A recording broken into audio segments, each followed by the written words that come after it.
السلام علیکم ناظرین و سامعین۔ ناظرین اکرام، پوری دنیا پر حکومت کرنے والا ایک ایسا بدبخت حکمران جس کو اللہ رب العزت نے ایک لنگڑے مچھر سے ہلاک کر ڈالا۔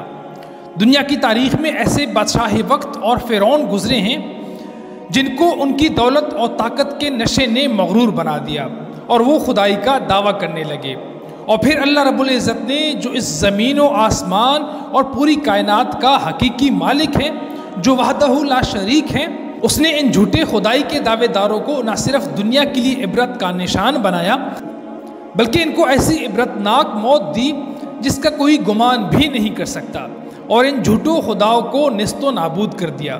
ناظرین کرام، خدائی کا دعویٰ کرنے والوں میں سے ایک نام نمرود کا بھی ہے۔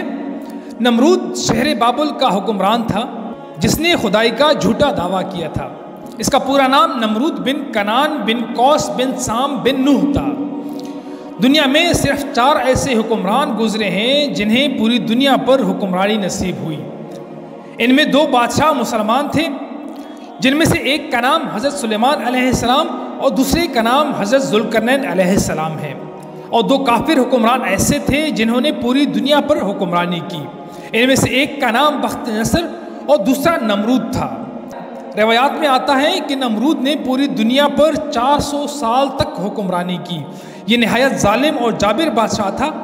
اس کے دور کے دوران بت پرستی عروج پر تھی۔ لوگ اللہ رب العزت کی وحدانیت کو چھوڑ کر بتوں کی پرستش کرتے تھے۔ اس نمرودی دور کے اندر شرک اس طرح پھیلا ہوا تھا کہ تمام نمرودیوں نے اپنے خداؤں کے طور پر بہت سارے بت بنوائے تھے جن کی یہ لوگ پرستش کرتے تھے۔ ناظرین کرام، دوسری طرف نمرود نے بھی خدائی کا جھوٹا دعویٰ کیا ہوا تھا۔ یہ خود کو لوگوں کا رب کہلواتا اور لوگوں کو اپنی پوجا کرنے پر مجبور کرتا۔ اس گمراہ اور بدبخت قوم کی طرف اللہ رب العزت نے اپنے پیارے پیغمبر حضرت ابراہیم علیہ السلام کو مبعوث فرمایا۔ کفر و شرک اور بت پرستی کے دور کے اندر حضرت ابراہیم علیہ السلام وہ واحد انسان تھے جو اللہ رب العزت کی وحدانیت پر ایمان رکھتے تھے اور بتوں کے بجائے اللہ تعالیٰ کو اپنا حقیقی رب تسلیم کرتے تھے۔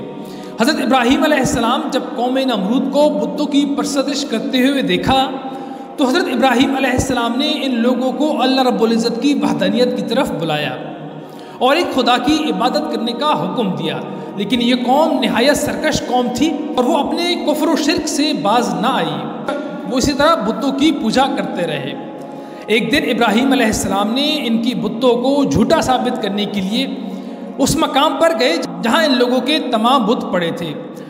حضرت ابراہیم علیہ السلام نے تمام بتوں کو کلہاڑی کے ذریعے توڑ ڈالا۔ نمرودی قوم جب اپنی عبادت گاہ میں واپس آئے، انہوں نے تمام بتوں کو ٹوٹا ہوا دیکھا۔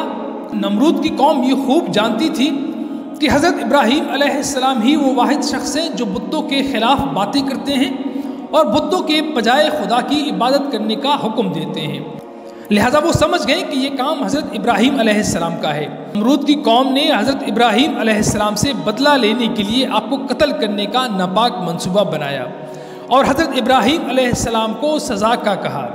تمام لوگوں کی بات سن کر وقت کے فرعون نمرود نے حکم دیا کہ ایک جگہ لکڑیاں جمع کی جائیں اور اس کو آگ لگا کر اس آگ میں حضرت ابراہیم علیہ السلام کو ڈال دیا جائے۔ چنانچہ حکم کی تعمیل کی اور ان بدبخت لوگوں نے حضرت ابراہیم علیہ السلام کو اس آگ میں ڈال دیا، لیکن اللہ رب العزت نے اس آگ کو حکم دیا۔ آگ حضرت ابراہیم علیہ السلام پر ٹھنڈی اور سلامتی والی ہو گئی۔ حضرت ابراہیم علیہ السلام فرماتے ہیں کہ میں جتنے دن آگ میں رہا اس وقت اللہ رب العزت کی خاص رحمتوں میں تھا اور اس جیسا سکون مجھے پہلے کبھی نہ حاصل ہوا۔ جب حضرت ابراہیم علیہ السلام آگ سے باہر تشریف لائے تو اللہ رب العزت کے حکم کے مطابق حضرت ابراہیم علیہ السلام قوم نمرود کو ایک بار پھر حق کی دعوت دینے لگے اور اللہ رب العزت کی وحدانیت کی طرف بلاتے رہے۔ حضرت ابراہیم علیہ السلام نے نمرود اور اس کی قوم کو بہت بار سمجھایا کہ کفر و شرک سے باز آ جائیں اور اللہ رب العزت کی وحدانیت پر ایمان لانے کا حکم دیا، لیکن نمرود اللہ رب العزت پر ایمان لانے سے انکار کرتا رہا اور حضرت ابراہیم علیہ السلام سے مناظرہ کرنے لگا۔ نمرود نے حضرت ابراہیم علیہ السلام کے سامنے بھی خدائی کا دعویٰ کیا۔ نمرود نے حضرت ابراہیم علیہ السلام سے سوال کیا کہ تیرا رب کون ہے؟ تو حضرت ابراہیم علیہ السلام نے ارشاد فرمایا کہ میرا رب وہ ہے جو زندگی اور موت دیتا ہے۔ اس پر نمرود تکبر سے مسکرایا اور کہنے لگا کہ یہ تو میں بھی کر سکتا ہوں۔ نمرود نے 2 قیدیوں کو بلایا جن کو سزائے موت ہو چکی تھی۔ ان میں سے ایک قیدی کو نمرود نے آزاد کر دیا اور دوسری قیدی کو پھانسی لگا دیا۔ اس طرح نمرود نے حضرت ابراہیم علیہ السلام سے کہا کہ دیکھو، ایک کو میں نے زندگی دے دی اور ایک کو میں نے موت دے دی۔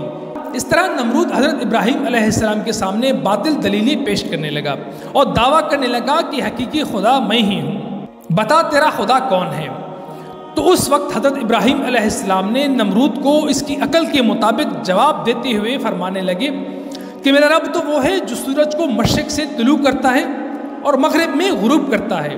اگر تو سچا خدا ہے تو سورج کو مغرب سے طلوع کر کے دکھا۔ حضرت ابراہیم علیہ السلام کی یہ بات سن کر نمرود کا رنگ اڑ گیا اور وہ لاجواب ہو گیا۔ اس طرح نمرود اپنی قوم کے سامنے ذلیل و رسوا ہو گیا۔ اس کے بعد بھی حضرت ابراہیم علیہ السلام نمرود کو اللہ رب العزت کی وحدانیت کی طرف بلاتے رہے، لیکن نمرود اپنی سرکشی سے باز نہ آیا اور اسی طرح اپنے کفر و شرک پر ڈٹا رہا۔ ناظرین اکرام، حضرت ابراہیم علیہ السلام کی بار بار دعوت حق دینے سے نمرود تنگ آ گیا اور آخر تنگ ہو کر نمرود نے حضرت ابراہیم علیہ السلام سے کہا، اگر تیرا رب سچا ہے تو اس کو بول اپنی فوج بھیجے اور میرے ساتھ جنگ کرے۔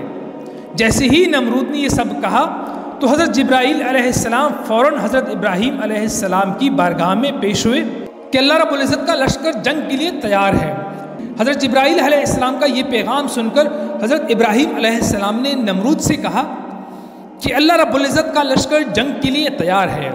حضرت ابراہیم علیہ السلام کی یہ بات سن کر نمرود کہنے لگا کہ مجھے 3 دن کی مہلت دی جائے۔ تو نمرود کو 3 دن کی مہلت دے دی گئی۔ اس دوران فرعون نے مشرق و مغرب کے تمام جنگجوؤں کو اکٹھا کیا اور بہت سارے ہتھیاروں کو جنگ کے لیے تیار کروایا۔ جب نمرود نے جنگ کی تیاری مکمل کر لی اور اپنی تمام فوج کو اکٹھا کر لیا تو نمرود نے حضرت ابراہیم علیہ السلام کو للکار کر کہا کہ ہماری فوج جنگ کے لیے تیار ہے، تم اپنے رب کی فوج کو بلاؤ۔ اس وقت حضرت ابراہیم علیہ السلام نے اللہ کی بارگاہ میں دعا کی۔ اللہ تبارک و تعالیٰ نے مچھروں کی ایک فوج کو بھیجا۔ ان مچھروں کی تعداد اتنی زیادہ تھی کہ ان مچھروں کے اندر سورج بھی نظر نہیں آتا۔ اللہ رب العزت نے نمرود کی فوج پر ان مچھروں کی فوج کو مسلط کر دیا۔ یہ مچھروں کا لشکر دیکھتے ہی دیکھتے نمرود کی سپاہیوں کا گوشت کھا گئے، ان کا خون پی گئے۔